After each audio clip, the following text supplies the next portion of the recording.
Hey, it's Thomas Mulready from CoolCleveland.com. We are here today at the Cleveland Museum of Natural History. And we're here today with Dr. Gavin Svenson, who's the curator and head of invertebrate zoology here at the museum. Dr. Svenson, this is a cool exhibit we're talking about today. Amazing species life at the limits.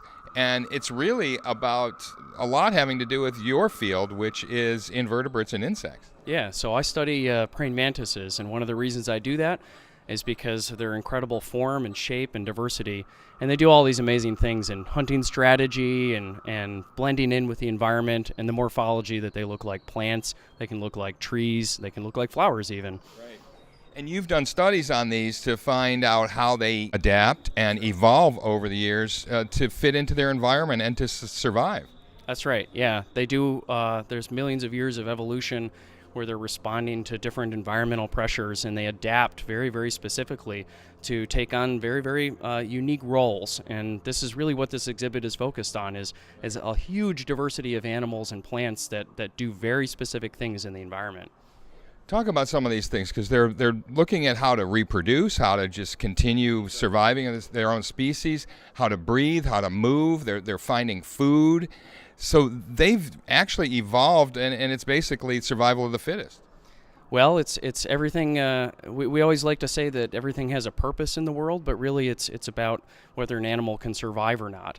And as they adapt in the environment and change their genetics and change their morphology to fit into a certain environment, they're really concerned with their own survival. And if they can do it, they keep surviving and they keep giving birth to other things.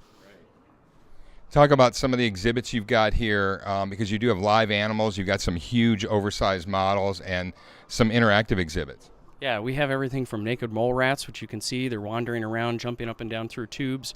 And these are mammals that live underground, and they're overseen by a queen, which is really, really weird for an animal or a mammal group that's in a colony like that.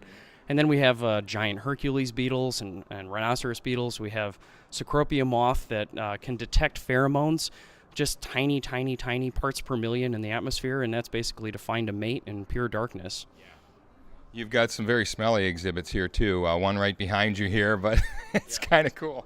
Yeah, one of the things we have is a corpse flower, and you can smell the corpse flower. And the idea is it's a plant that's really invisible. It lives underground. You wouldn't know it's there until it blooms, and it's one of the largest flowers on record, and it smells like a rotting corpse to attract corpse flies, which actually pollinate it. How fun. Well, we're here through July 9th. Thanks so much, Dr. Spencer, for taking a few moments and talking. Thanks for coming. Hey, it's Thomas Mulready from CoolCleveland.com. Have a great week in Cool Cleveland.